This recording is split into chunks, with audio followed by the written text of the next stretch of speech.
आगे किस मुझे तरीके से रोकना काम होगा करना है प्रशांत नतीजों यहाँ पे? पर। अखिलेश यादव पीसी कर रहे हैं, सीधे रुक कर लेते हैं।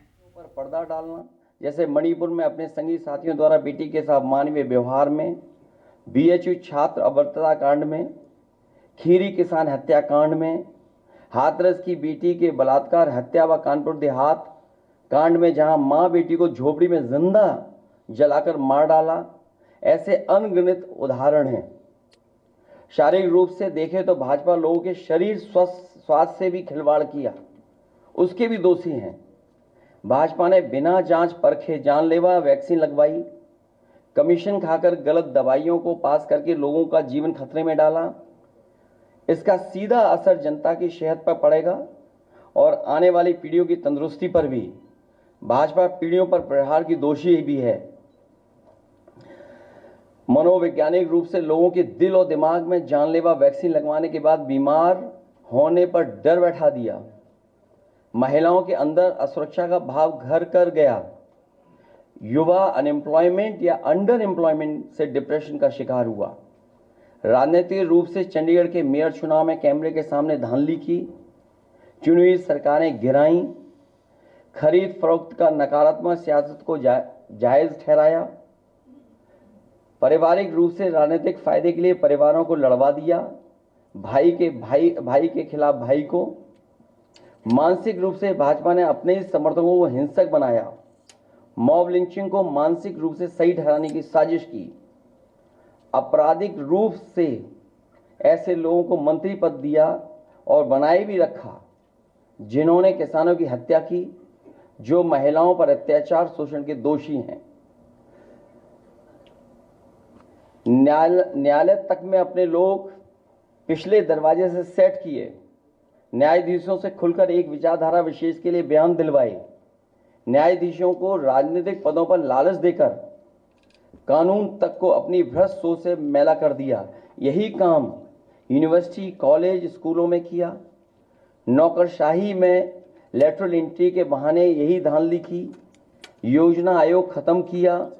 ED, CBI, IT, income tax को सरकार बनाने, बचाने और चलाने के लिए इस्तेमाल किया। झूठे आंकड़ों से देश और दुनिया को छला, जिससे अंतर्राष्ट्रीय स्तर पर भारत को विकासशील देशों की श्रेणी से बाहर करने की बात से देश की शर्मिंदगी झेलनी पड़ी। विदेशों में बैठे भारतीयों को अपमान झेलना पड़ा। दुनिया में डंका बजाने की बात करने वालों का ही ढोल पिट गया। विकास व रोजगार के झूठे आंकड़े देकर ठगा। संवैधानिक रूप से संविधान को पहले कमजोर करने पर बदलकर धीरे धीरे खत्म करने की साजिश ही नहीं, अपने लोगों से शरेआम कहलवाया भी। लोकतांत्रिक रूप से जनतंत्र को मनतंत्र में बदलने का दुस्साहस किया। व्यक्ति को व्यवस्था से बड़ा बनाने और बताने का दुष्प्रचार कर लोकतंत्र की भावना का अपमान किया। चुनाव के नतीजों को कुछ भ्रष्ट मीडिया कर्मी और अधिकारियों की मिलीभगत से बदला भी और आगे भी इस चुनावी घपले को जारी रखने का षड्यंत्र रचा। भाजपा ने इन्हीं सब कारणों से देशवासियों की जिंदगी को खतरे में डाल दिया है। साथ ही भाजपा ने अग्निवीर जैसी अल्पकालिक भर्ती, जो देश की सुरक्षा व सीमाओं से समझौता करके देश को खतरे में डाल दिया है। भाजपा का झूठा राष्ट्रवाद, चीन की घुसपैठ से रजांगला मेमोरियल जैसे शहीदों के बलिदान का स्मारक तक नहीं बचा पाए। भाजपा की भ्रष्ट नीतियां बीते कल के लिए नहीं बल्कि भविष्य में भी देश की रक्षा के लिए असमर्थ व अक्षम है। इसलिए जनता इस बार गांधी जी को याद करते हुए करो या मरो की तरह आंदोलित हो गई है और अपने देश के भविष्य बचाने के लिए नया स्वतंत्रता आंदोलन लड़ने के लिए तैयार बैठी है।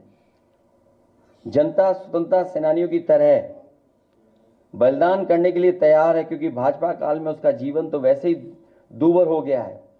जनता की सकारात्मक सक्रियता से देश नकारात्मक ताकतों से आजाद होने जा रहा है।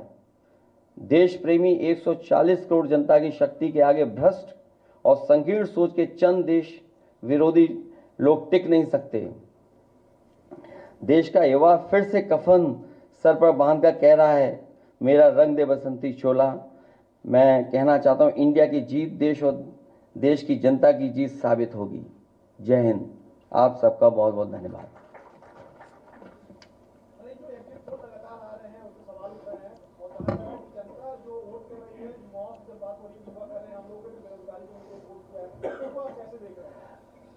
हम और आप पूरे जनता के बीच में थे पूरे चुनाव भर, और इतनी तपती हुई गर्मी में, भीषण गर्मी में लोगों ने इस लोकतंत्र को, संविधान को मजबूत बनाने के लिए मतदान किया। कहीं भी किसी जगह पर ऐसा नहीं दिखा कि भारतीय जनता पार्टी के समर्थन में लोग आए हों। उनके टेंट खाली थे, मैदान खाली थे, और इसमें से कई साथी ऐसे हैं जो एग्जिट पोल में शामिल हैं।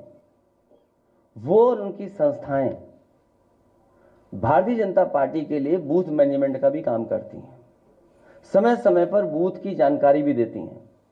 जो सवाल हमसे आप पूछ रहे हैं, वो सवाल मेरे मीडिया कर्मियों से ये भी है कि उन लोगों से भी पूछें कि जो एग्जिट पोल वाली संस्थाएं और एजेंसियां हैं, क्या वो भारतीय जनता पार्टी के लिए पिछले कई वर्षों से बूथ मैनेजमेंट का काम कर रहे हैं कि नहीं कर रहे हैं। तो जो लोग उनके समय समय पे बूथ मैनेजमेंट का काम कर रहे हैं, वही एग्जिट पोल मैनेजमेंट के लिए आए हैं। वो माहौल बना रहे हैं, विपक्ष के लोगों को डराना चाहते हैं। ये राजनीति इनकी पहले से रही है और इसी तरह करते आए हैं, लेकिन इस बार जनता भी तैयार है और इस देश का नौजवान से लेकर के हर वर्ग के लोग तैयार हैं कि उन्हें अपने मतदान किए हुए की रक्षा करनी है।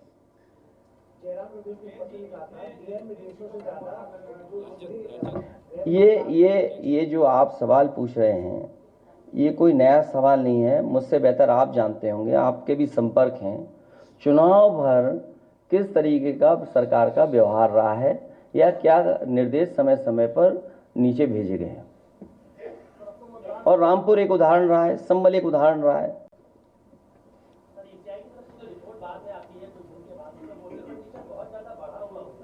देखिए, ये जवाब इलेक्शन कमीशन को देना चाहिए, क्योंकि ये कॉन्स्टिट्यूशनल बॉडी है।